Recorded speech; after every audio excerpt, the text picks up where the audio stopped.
Então, pessoa, vamos pela 50ª vez tentar resolver o dilema da inteligência artificial. Eu sei que resolver mesmo a pauta é impossível, afinal de contas nós temos uma realidade extremamente nova e, como diria Foucault, nós não conseguimos respostas definitivas para contextos que ainda estão evoluindo. Nós não sabemos exatamente onde vai dar isso.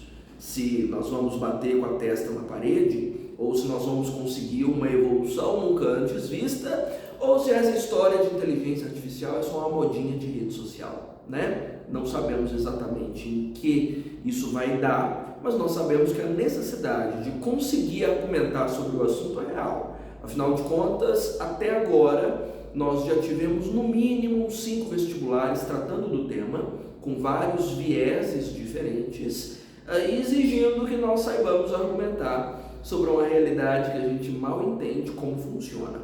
Eu já tentei organizei na verdade, não foram só tentativas, né? Algumas linhas argumentativas para esse assunto, tentando de alguma forma facilitar a abordagem dentro das redações. Pelo visto, eu ainda não cheguei num ponto que fosse fácil, ou que tornasse essa abordagem um pouco mais tranquila. Por isso estou cá de novo, tentando um outro segmento argumentativo para tentar facilitar a sua vida e fazer com que você consiga colocar definitivamente no papel uma boa discussão sobre inteligência artificial. Dessa vez, nessa nova edição desse tema, eu estou tentando enveredar por uma direção sobre a nossa própria alienação. Por que é tão difícil para nós realmente entender o que está acontecendo? Por que algo que participa cotidianamente da nossa vida, para nós é tão estranho e tão difícil julgar? Que a maioria de nós, convenhamos, não sabe julgar, mal sabe entender o que é de fato para fazer um juízo de valor. Por que é tão complicado estabelecer um ponto de vista, um julgamento e principalmente uma seleção, se dá para usar ou não, se dá para viver sem ou não?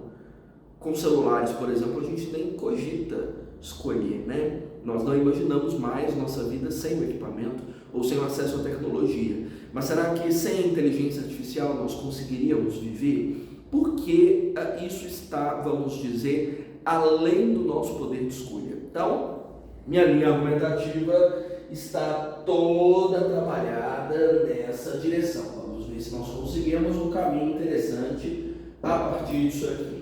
Bem, o surgimento de toda essa questão é o mesmo que eu já tinha abordado em 400.967 aulas anteriores, não tem como escapar, né? Nós temos o grande marco da evolução das inteligências artificiais na 4ª Revolução Industrial, né? Marcada principalmente pelos anos 2010, quando nanotecnologia, softwares e sistemas de desenvolvimento de inteligência artificial ganham mais espaço pelo volume de evolução científica, pela popularização, pelos preços mais acessíveis. No entanto, você há de convir que o debate mesmo sobre inteligência artificial é muito anterior aos anos de 2010. Dá para você trazer isso como um paradoxozinho dentro da sua introdução.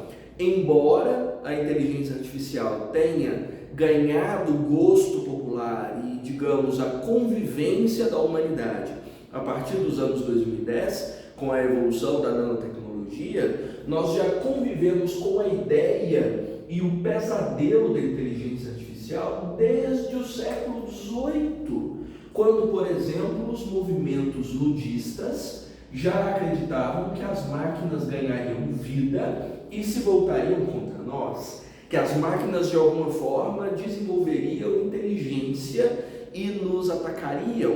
Você deve provavelmente ter visto isso já nos livros de história, e isso não foi necessariamente um delírio, foi mais uma previsão do futuro, né? Porque de fato as máquinas ganharam inteligência, nós hoje convivemos com máquinas inteligentes, moldadas inclusive para ganhar a nossa confiança, nos de alguma forma convencer sobre a viabilidade do seu uso e se tornarem parte da nossa vida, a ponto de nós termos dependência dela.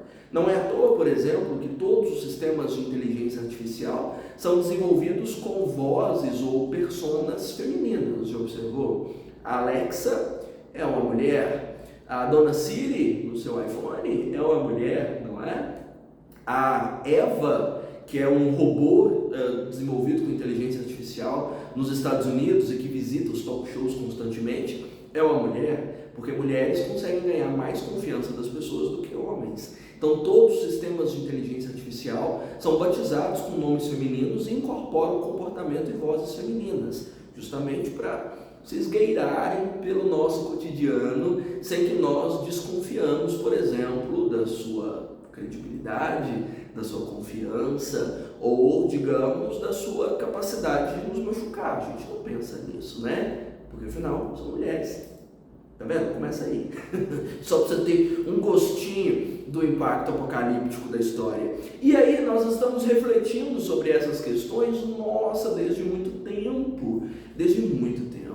De como a ciência poderia ser destrutiva para nós. Mary Shelley produziu uma das maiores obras de ficção científica e do terror na história da humanidade com a obra Frankenstein, em que um médico, o Dr. Victor Frankenstein, desenvolve uma criatura que nada mais é do que uma máquina, né, construída a partir de conhecimento elaborado e sistematizado, sai do controle e ataca o seu próprio criador, ou seja, uma versão dos movimentos nudistas, da máquina que ganha vida e autonomia a ponto de atacar o seu criador, né? Todos os filmes produzidos aí dos anos 80, 90, anos 2000 retrataram isso de alguma maneira. Sei lá, Ex Machina, que fez tanto sucesso nos anos 2000, retrata justamente a evolução de um sistema de inteligência artificial que é capaz de evoluir de forma independente do seu criador e destruí-lo em seguida. Em Her, filme que ganhou uma notoriedade absurda tratando da questão, com o Joaquin Phoenix e a Scarlett Johansson, tratou da mesma questão, de uma máquina produzida para seduzir, envolver e abraçar os seus criadores, que de certa forma cria dependência com eles e depois os abandona e se torna superior a eles, da mesma forma. Então, nós estamos meio repetindo essa história meio apocalíptica desde o século XVIII, quando nós vislumbramos pela primeira vez a possibilidade de desenvolvimento de uma máquina.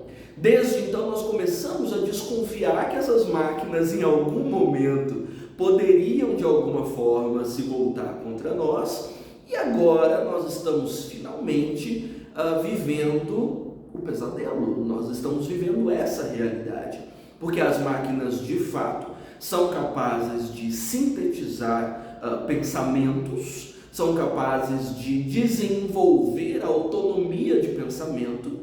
Em algum momento ou outro elas vão se rebelar contra nós. E aí você pode pegar praticamente todos os filmes de ficção científica que desenvolveram alguma visão sobre robótica e todos trouxeram o mesmo assunto. Sei lá, Robocop, que foi sucesso nos anos 90, Eu, Robô, do Will Smith, que foi um fenômeno na época também.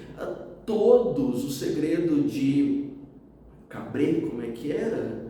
Também trata da questão, esqueci agora exatamente o nome do filme. Enfim, na ciência, na literatura, no cinema, essa questão foi muito retratada.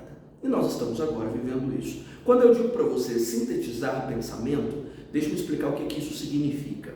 Inteligência pode ser resumida em 3 pilares. Inteligência humana, no caso, diz respeito à capacidade de selecionar informações, resumir essas informações e conectar essas informações para lidar com as situações da realidade, certo? Então, cotidianamente, você é forçado num rol de conhecimento produzido na humanidade a selecionar quais desses conhecimentos você precisa para a sua vida, a resumir essas informações no mínimo possível para você absorver e aprender, e aí você precisa conectar esses pedacinhos, esses tijolinhos, para lidar com a realidade. Isso é inteligência humana. Para a redação, por exemplo, você precisa fazer exatamente isso, não é? Selecionar, dentre as várias informações dentro de um eixo, de um assunto, quais são viáveis para escrever, resumir isso em 30 linhas e conectar essas informações dentro de um eixo coesivo para associar um tema, não é?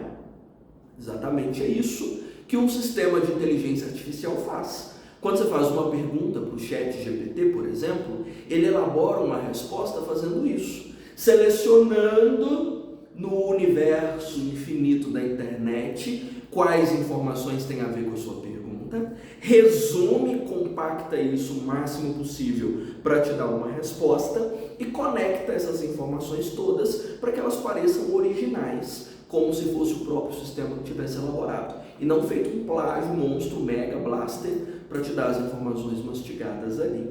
Quanto mais vezes você faz perguntas dentro do chat para te dar respostas, mais ele é capaz de acelerar esses processos de síntese, de conexão e de seleção. E, obviamente, crescer com esses processos. Seu cérebro também funciona assim. Quanto mais você busca, resume e conecta informações, mais seu cérebro é capaz de fazer isso de forma mais rápida e mais inovadora.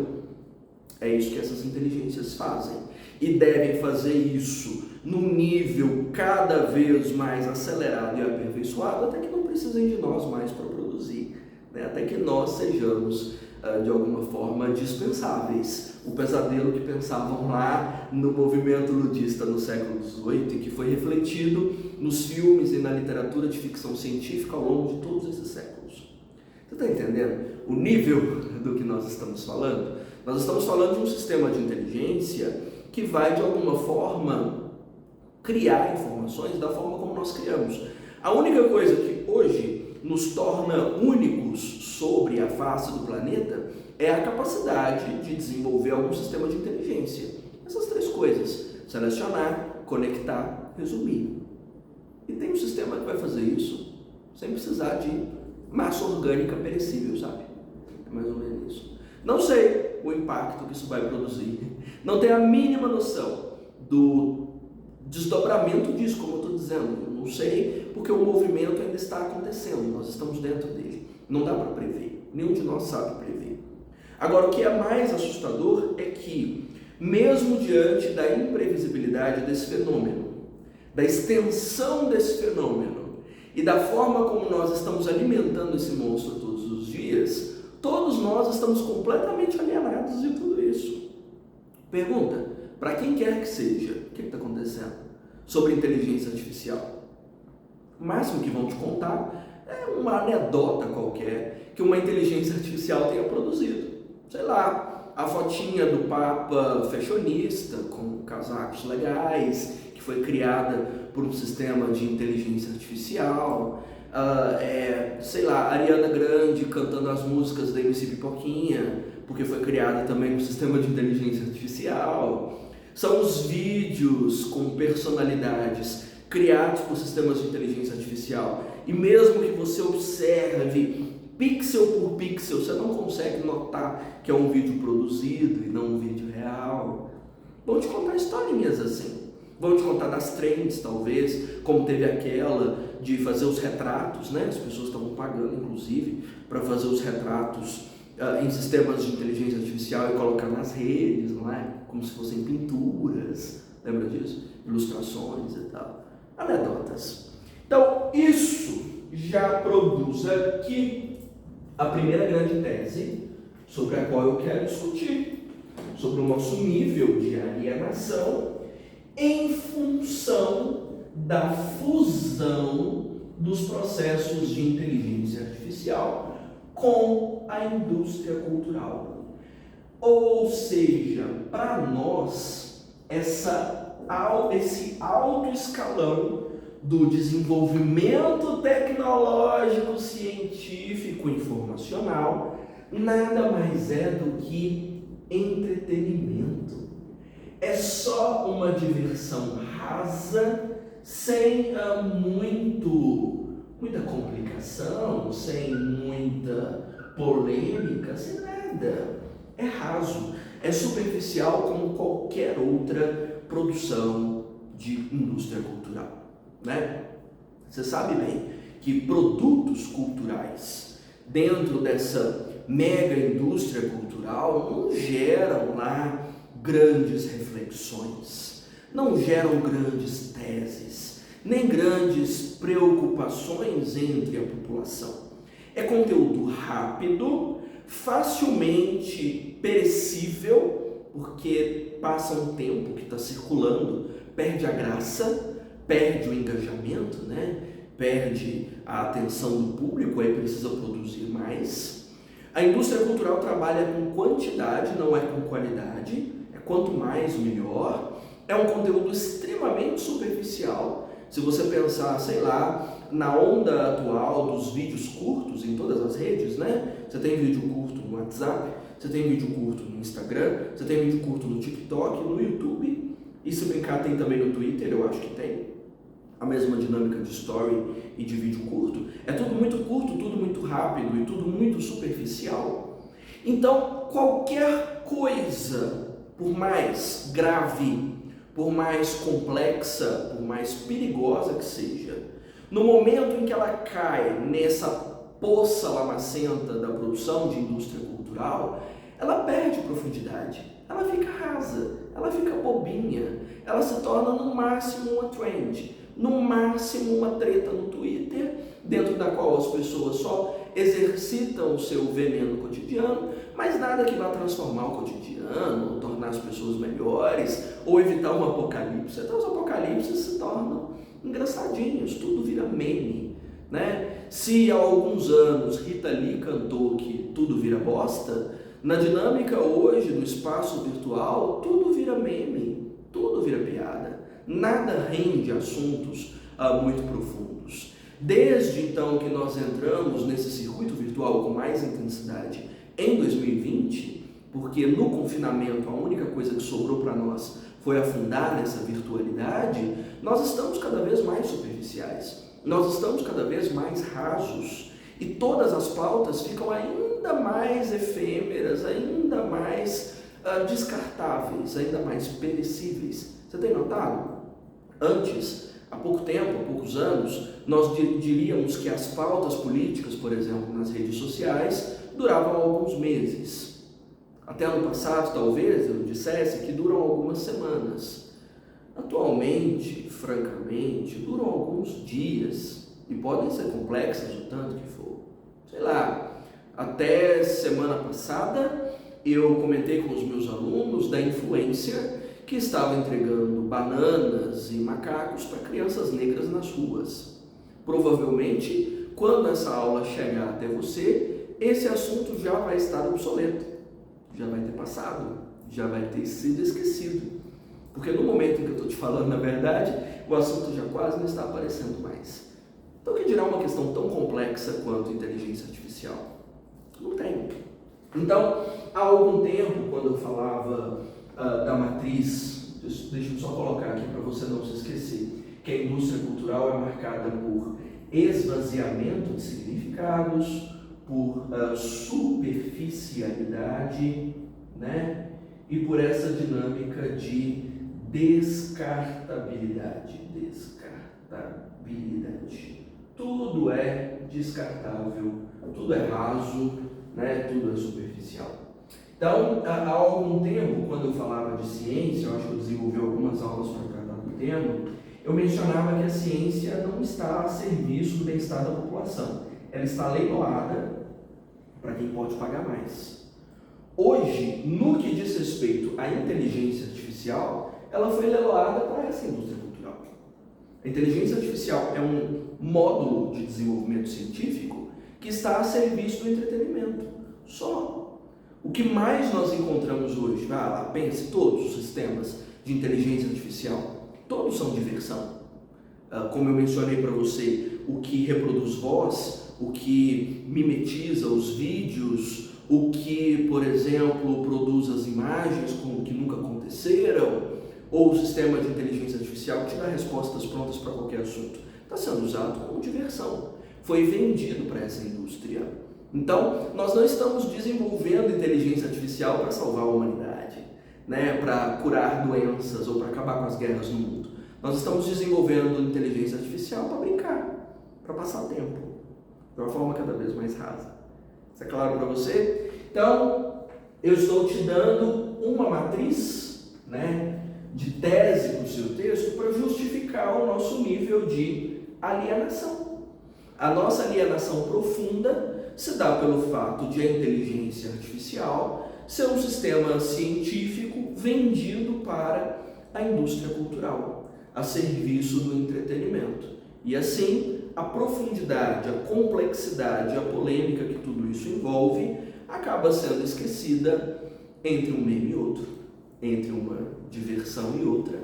E essas esferas mais complexas do processo nós nem chegamos a imaginar que existam. Caso você tenha esquecido, indústria cultural é um dos conceitos principais da Escola de Frankfurt, desenvolvido principalmente por Theodor Adorno, por Horkheimer, Marcuse, para mencionar justamente a formação de uma sociedade dentro dos modelos capitalistas que coloca a produção da cultura como um produto industrializado, né? Então nós não temos cultura que reflita conhecimento, não é cultura que reflita sensibilidade, não é cultura que reflita humanidade, é cultura que vende, né? O que vende tá no mercado, né? Sim, tá no mercado. O que não vende não é boa cultura. O que nós consumimos hoje é produto que é vendido, única e exclusivamente. Então, isso tira a carga de qualquer coisa. Eu tenho medo, inclusive, até do que eu faço no espaço virtual, porque a minha proposta é de um conteúdo mais denso, né? Mais pesado, ou um pouquinho mais, digamos assim, difícil de entender. No momento em que eu coloco qualquer material dentro da rede, seja lá qual rede for, esse conteúdo já perde peso automaticamente. A massa já é automaticamente alterada. Então nada fica forte, nada é denso, nada tem importância. A minha seriedade quanto profissional é esvaziada, o conteúdo que eu estou mostrando também é esvaziado, tudo é simplificado para que seja passível de venda. Do contrário, não circula, não engaja, né? Não é à toa que o material que mais engaja dentro de qualquer área é aquele que for mais divertido, o que vira meme, né? Tudo vira meme. Entendido? Então, a mega justificativa para os vazios do conteúdo. Bom, uma outra questão ainda mais preocupante, e isso diz respeito a toda a nossa ignorância dentro da formação dessa sociedade, é o fato de nós não entendermos mais como as coisas são feitas. Não sei se você já parou para refletir sobre isso. Se você for muito jovem, provavelmente não. Você já nasceu dentro desses modelos, né? Mas provavelmente você tem em casa alguém que sabe consertar qualquer coisa, não tem? Você tem aí um avô, um tio, ou a mãe, sei lá quem, que conseguem fazer um remendo, consertar eletrodoméstico, endireitar as cadeiras, as mesas da casa, a desempenar as madeiras, a ter receita caseira para as doenças, e ter mil saídas, vamos dizer assim, amadoras, para resolver os problemas cotidianos, não é? E essas pessoas que têm esses conhecimentos assim, fazem parte de uma época em que se conhecia a forma como as coisas eram feitas, sabe? Você tem aquele tio que sabe consertar chuveiro, porque ele sabe como o chuveiro funciona. Ele entende o mecanismo de funcionamento do chuveiro, então ele é capaz de abrir o chuveiro, ver o que está queimado e consertá-lo para fazê-lo funcionar. Não é assim? Você tem lá a sua mãe que consegue consertar as cadeiras de casa que estão mancas ou estão meio bambinhas, meio desequilibradas, porque ela entende como a cadeira é construída, como as peças da cadeira são encaixadas, então ela é capaz de consertar aquilo. Você tem uma avó que tem remédio caseiro para praticamente todos os males vividos por uma pessoa, porque ela de alguma forma sabe como os remédios são fabricados. Quais princípios ativos vão nos remédios e quais plantas que tem na horta, no fundo do quintal, que tem mais ou menos os mesmos princípios ativos para fazer um chazinho, para fazer um unguento, uma compressa, para aliviar as dores, pelo menos para você chegar um pouquinho menos dolorido no médico mais tarde, né? Que entende os processos. Ou que sabe, por exemplo, que tipo de dor de cabeça numa mulher significa só um cansaço e qual significa uma gravidez. Que tipo de enjoo, por exemplo, pode ser um problema no estômago ou que pode ser, no caso, um estresse profundo. Conhece os mecanismos da vida, né? É uma geração que cresceu assim e com uma matriz de conhecimento muito grande sobre como o mundo funciona, como as máquinas funcionam, como as coisas funcionam, né? E nós, né, um pouco mais jovens, eu até me incluo no meio desses, embora eu não seja tão jovem assim, nós não sabemos nada. Nós não sabemos abrir uma máquina e saber como ela funciona. Nós não sabemos trocar um fio, caso ele se rompa. Nós não entendemos como endireitar um móvel. Para nós, se o móvel estiver manco, nós preferimos jogar fora e comprar outro, porque nós não sabemos absolutamente nada sobre como fazer nada, né? Nós não sabemos, por exemplo, que erva pode servir para o quê. Nós achamos que tudo é mato e a única coisa em que nós confiamos é na indústria farmacêutica. A gente compra um remédio, pronto, e bebe, porque lá na caixa está falando que dá para beber. Inclusive, até nos próprios alimentos, nós não fazemos ideia do que tem dentro de um pacote de salgadinho ou de um enlatado, né? Não é à toa que a gente come uma quantidade absurda de veneno dentro das comidas e nós não fazemos ideia de como esse alimento foi preparado, de quais matrizes foram colocadas ali. Isso é culpa de quem? Isso é culpa do processo de industrialização. Quanto mais industrializada uma sociedade, menos contato a população tem com os meios de produção. Nós não convivemos com os processos. E mesmo que nós trabalhemos numa fábrica, num laboratório, numa oficina, a gente não vê o processo todo. Se você trabalhar numa fábrica, você vai fazer, sei lá, você vai empacotar, mas você não vai ver como o produto é feito. Se você trabalhar na produção, você vai fazer um ingrediente, você não vai participar do processo todo. Então nós não vemos mais como as coisas são feitas. Nós não participamos da linha de produção. Nós não participamos da dinâmica de industrialização. Então a indústria se desenvolve e nós ficamos do lado de cá como consumidor alienado. A gente consome o que nos mandam consumir, mas a gente não sabe como as coisas são feitas, para que elas são feitas, de que forma elas geram impacto em nós ou não. Se você for pensar numa questão de alto nível de complexidade, como a inteligência artificial, a gente não sabe como isso é feito. Você tem noção? Acho que você pode passar os próximos 10 anos da sua vida dentro de uma faculdade e se brincar, você não vai saber. Como é que faz isso? Como é que é feito? O que está envolvido? Quais coisas que a gente usa no cotidiano que tem inteligência artificial? Está só no telefone? É coisa da rede social? Tem na televisão também? Tem no chuveiro? Está mecanizado um monte. Que preço que eu estou pagando?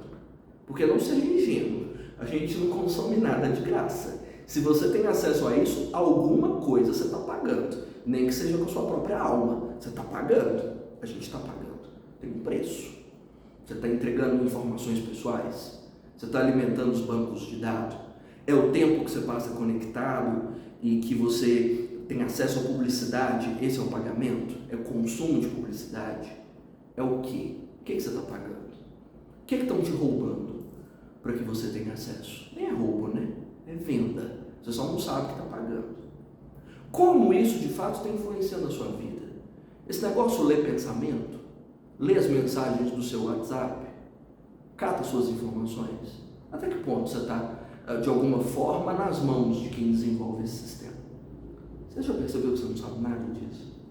Então, nós vivemos hoje uma contradição muito grande, porque a gente sabe mexer nas máquinas, porque elas envolvem uma dinâmica muito intuitiva. Você vê uma criança de 2, 3 aninhos já passando o dedinho na tela do telefone para achar a galinha pintadinha, ela sabe mexer, mas ela não sabe, e nenhum de nós sabe, nem velhos nem novos, o que está envolvido nisso, como isso realmente opera, né? Talvez as gerações pré-digitais como a minha, que frequentaram as escolas de informática, talvez nós tivemos mais acesso a essa informação do que as gerações de hoje com os smartphones. Porque a gente tinha aula, por exemplo, de hardware e de software. A gente sabia montar e desmontar o computador. A gente entendia o que era. A gente fazia um curso para entender programação, por exemplo. Hoje ninguém sabe. Você usa o sistema intuitivo, mas você não sabe como ele é feito, que impacto tem. Compreendeu onde eu quis chegar? Então, a grande tese que gera tanta alienação sobre inteligência artificial diz respeito a essa alienação sobre os meios de produção. E aí não vai só os meios de produção, vai a alienação sobre o produto, vai a alienação sobre a linha de produção, vai a alienação sobre quase tudo que diz respeito à industrialização. Então vamos dizer, meu senhor, que a quarta revolução industrial acontece apesar de nós. Ela está acontecendo lá. A gente acha bonito, vai lá e compra. Mas nós não fazemos a mínima ideia do que significa, do que é, que preço a gente paga, o que a gente está entregando, o que isso vai impactar na vida da gente, se isso é bom, se isso é ruim. E a gente não sabe. Talvez lá no princípio do processo de industrialização as pessoas soubessem um pouco mais, interferiam um pouco mais. Quanto mais a industrialização avança, mais apartados do processo nós ficamos, menos participativos, menos domínio a gente tem. Então, a gente é um bando de besta ingênua que não faz a mínima ideia de onde tudo isso vai chegar, porque nós não temos o mínimo conhecimento.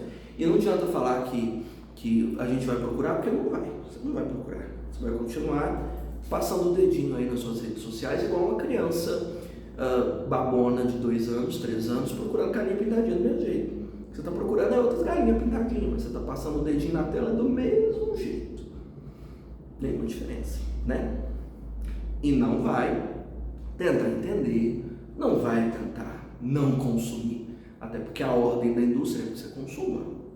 O sistema é feito para te convencer, não é? É legal, seleciona as coisas de que você gosta, o algoritmo, que é um sistema de inteligência artificial poderosíssimo, já manda para você o conteúdo de que você mais gosta, conteúdo dentro do qual você permanece mais tempo, porque não é só o que você curte, né? O tempo que você permanece vendo cada material, o tempo que você para num post, o tempo que você para num reel, isso direciona o conteúdo que vão te mandar daqui para frente. Quanto mais conteúdo legal você recebe, conteúdo de que você gosta, mais tempo você passa conectado, menos você percebe o quão alienado você está, o quão isso te manipula. Enfim, você é uma criança de 2 anos na frente do celular, né? Quem fala sobre alienação sobre os meios de produção são 2 sociólogos bastante conhecidos, eu acho. Você pode escolher qual citar. Você pode citar Karl Marx, que menciona o início desse fenômeno. Você pode citar Emile Durkheim. Os 2 trataram disso, de como as linhas de produção nos alienam no processo. Inclusive, eu aprendi isso há 20 mil anos, né? Quando eu tive o primeiro contato com essas matrizes, sobre a cadeira. Era o meu exemplo preferido para entender. Porque falavam assim, nas sociedades pré-industriais, o carpinteiro tinha contato com tudo. O carpinteiro ia até a floresta, cortava a madeira, tratava a madeira, cortava todas as peças, né, e compunha a cadeira. Então o marceneiro, né, o carpinteiro, conhecia da matriz da matéria-prima bruta até o produto finalizado. Ou seja, ele tinha domínio sobre toda a linha de produção e um entendimento claro sobre o produto, sobre a natureza da madeira, sobre a durabilidade, sobre o impacto que ela produzia, sabia de onde a madeira vinha, que impacto ambiental geraria caso ela fosse cortada, como fazer para que ela fosse cortada e produzisse mais depois, qual a melhor maneira de cortar sem acabar com o espaço natural, enfim, onde ele encontraria mais depois, quais madeiras eram mais indicadas para os ambientes úmidos, secos, ensolarados ou sombreados. Ele tinha conhecimento real do processo, né? E nisso ele conseguia conduzir uma vida um pouco mais consciente do que estava fazendo, né? Hoje não existe isso mais. O que você sabe sobre a cadeira? Que dá para sentar nela. A única coisa, você não sabe de onde sai a madeira? A maioria, você fala com a criança de onde vem a madeira, ela fala que é da loja, não sabe o que é. né? Que impacto natural tem? Nós não temos conhecimento de mais nada. Na linha de produção, você até tem ainda o carpinteiro, mas o carpinteiro já pega o bloco de madeira para cortar. Já. Provavelmente ele faz só as pernas, ou só o impulso da madeira. Ele não tem conhecimento mais das etapas da produção. Então, isso é alienação, né? Então, nisso, ele não sabe se o trabalho dele é produtivo ou não. Ele não sabe se ele está gerando impactos bons ou ruins, se ele está ajudando as pessoas ou não. Sem contar que o dinheiro que ele ganha cortando os pés da madeira não chega nem perto do valor com que essa madeira é vendida. Mas isso aí é mais-valia, é outra história, né? O que eu quero deixar claro para você é que boa parte da nossa ignorância diz respeito ao fato de nós não conhecermos como as coisas são feitas. Simples assim, né? Nós não sabemos de nada.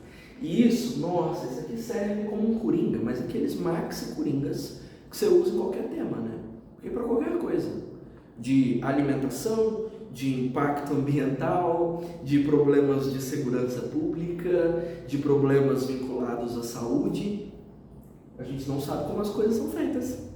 Nós não conhecemos o processo. Se nós não conhecemos o processo, nós não conseguimos julgar o produto. Simples assim, né? Eu acho que é um argumento bom. A tese boa você vai levar para a maioria dos temas que você for discutir. E uma última tese, caso nenhuma dessas duas se encaixe nas suas abordagens aí sobre inteligência artificial, diz respeito ao estado burro e incompetente que nós temos para nos governar. Mas você não vai escrever desse jeito, né? Eu prefiro falar sobre a inelasticidade estatal. Inelasticidade estatal. O que é que eu quero dizer com isso? Eu quero dizer que a sociedade expande e o Estado não. Isso para todas as áreas. Nós estamos evoluindo enquanto humanidade, ou involuindo, né? Não sei, a gente está mudando enquanto sociedade.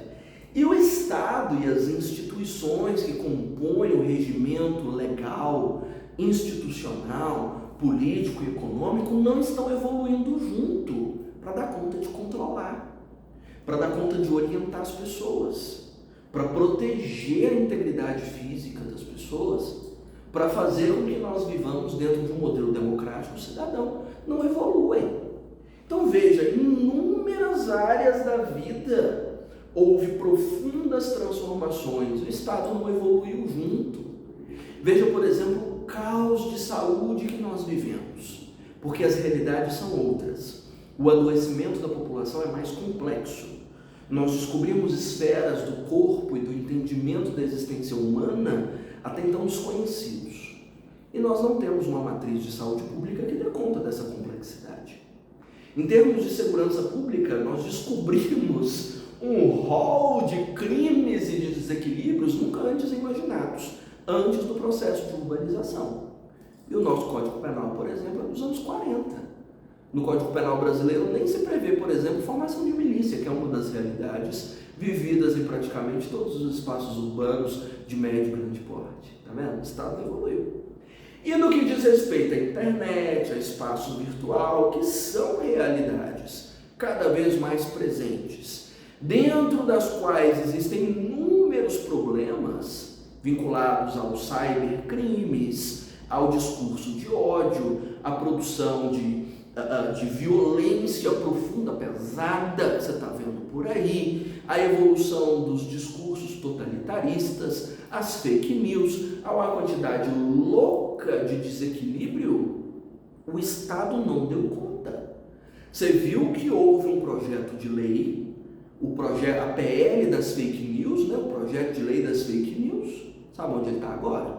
Dentro da gaveta, que provavelmente ela é de papel ainda, não evoluiu o que nós estamos precisando, não conseguiu acesso ou votos o bastante para virar lei de fato, para controlar, para evitar que o discurso de ódio prolifere ou para evitar que essas inteligências artificiais todas se tornem os nossos algozes e nos destruam enquanto humanidade. Então, nós estamos nos transformando cada vez mais. A nossa realidade evolui a uma velocidade estonteante, mal dá para acompanhar. Enquanto eu estou aqui discutindo isso com você, já tem novidades no que diz respeito à inteligência artificial, Já existem outras descobertas, já existem novos modelos de inteligência, mais meia dúzia de redes sociais e não tem uma instituição do Estado, um controle governamental, um código de lei que consiga dar conta de tudo, ou que consiga entender, para nos informar, para nos esclarecer, para controlar o fluxo das informações, para criar realmente um Estado que comporte a sociedade, né? Durkheim lá atrás, já que eu citei o Durkheim hoje, mencionava que as instituições eram maiores e coercitivas, né? Maiores do que a sociedade e que controlavam essa sociedade. Talvez na época de Durkheim, porque hoje essas instituições não são maiores do que nós. Nós já somos maiores do que essas instituições, faz tempo, e elas não conseguem mais nos controlar. Me conta quem controla conteúdo na internet, quem controla fake news, quem controla a manipulação de imagem, de som, de vídeo. Não tem. Nem lei, por exemplo, sobre direitos autorais a gente tem direito, porque estão colocando aí, como eu mencionei para você, um cantor cantando música de outro, com a voz sintetizada em sistemas de inteligência artificial. Não tem como controlar isso. Faz o quê? Não tem lei. Não tem um dispositivo institucional que dê conta. Você está entendendo? Por isso que eu estou falando que o Estado é inelástico, não deu conta de controlar. Quem deveria estar nos dando as respostas agora, dos perigos que a inteligência artificial representa, de como nós estamos sendo manipulados, do preço que a gente está pagando, é o Estado. Deveria nos informar nesse momento. E se brincar, eles sabem hoje menos do que nós. Bem menos. Não é à toa que não conseguiram aprovar o projeto de lei. Né? A que se deve essa incompetência, essa inabilidade, essa inelasticidade? Olha, eu posso te dar aqui duas razões. Você escolhe o que você quiser para abordar no seu texto.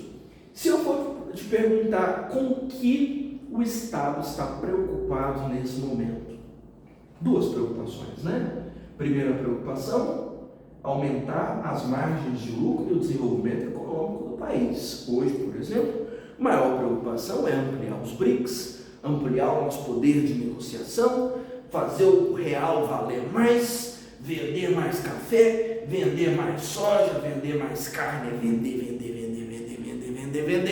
Dinheiro. Dinheiro é preocupação. Um Estado que não está necessariamente preocupado com as pessoas, está interessado em trabalhar para o mercado, em fazer o mercado desenvolver. E a segunda preocupação? Ganhar as próximas eleições, né? Voto. A perpetuação das chapas políticas. Isso não interessa quem esteja no governo. Isso pega Getúlio Vargas nos anos 30, isso passa por JK nos anos 50, isso passa por FHC nos anos 90, isso passa por Lula, não sei quantos anos aí, atravessando o país. Pega qualquer um. Todos estão sujeitos ao mesmo modelo. Então, enquanto nós nos desenvolvemos para inúmeras searas do entendimento de humanidade, nós mantemos o Estado concentrado nas mesmas velhas preocupações: lucrar mais, desenvolver mais o mercado e ganhar carisma o bastante para perpetuar o poder dentro das velhas chapas políticas coronelistas lá de 1889. Não mudou muita coisa de lá para cá. É o mesmo Estado. Os dispositivos republicanos que nos mantiveram como país desde 1889 são os mesmos dispositivos republicanos até agora. Os mesmos grandes núcleos de poder formados país afora desde o coronelismo são os mesmos núcleos de poder até agora. Então, nós não conseguimos ainda sair desse velho modelo. Para justificar esse nosso interesse forte, pesado na dimensão do lucro, você pode simplesmente sustentar que nós somos um governo vendido para o modelo neoliberal. Aquele modelo neoliberal, não mais do Adam Smith, que entendia que o Estado deveria estar a serviço das pessoas, enquanto o mercado era livre para se desenvolver. Não, é um Estado vendido para a dinâmica de mercado. Se a PL das fake news não foi aprovada agora, é porque havia empresas que não permitiram. E, obviamente, se o Estado quer beneficiar essas empresas, não dá mesmo para aprovar esse projeto de lei. As inteligências artificiais estão vendidas para a indústria, então controlá-las não é uma opção. O Estado não vai se interessar nisso, entende? Controlar hoje as informações da rede, os sistemas de inteligência artificial, não converte em evolução de mercado. Então não é interessante simplesmente. É interessante aquilo que vai, de alguma forma, converter em lucratividade. E converter em lucratividade é deixar essas empresas trabalhando à torta e à direito, né? E, obviamente, em relação a voto, a melhor... e caso você queira uma referência mais pesada, esse modelo neoliberal, como eu disse, não é o do Adam Smith, é o estabelecido pelo Consenso de Washington, em 1989. É bem recente esse olhar sobre a sociedade e é o que nós mantivemos até agora. E a relação com o voto, que faz parte desse modelo democrático carismático que a gente tem, diz respeito à democracia de contentamento, que é a realidade que nós vivemos por aqui. Os projetos votados, os projetos aprovados, são os projetos que engajam. Você vê a população preocupada, engajada com controlar a inteligência artificial? A gente adora brincar com ela. Então, o governo não vai tirar o nosso brinquedo, né? Então, é fazer aquilo que agrada as massas e perpetua o modelo político. Com o que a gente está preocupado agora, que pode render votos nas próximas eleições? A gente está preocupado com o preço da gasolina, a gente está preocupado com a viabilidade do churrasco. Isso aí preocupa, não preocupa? Por enquanto, a gente até esqueceu de aborto, armas, né? Assunto obsoleto, a gente está nem aí mais. Também não estamos discutindo mais. Afinal de contas, se a população não está interessada para converter isso em voto nas próximas eleições, para que discutir? Né? Não tem por que discutir. Então vamos trazer aquilo que o povo quer. O povo quer o quê? Carne. O povo quer gasolina. Então vamos lá, fica nisso.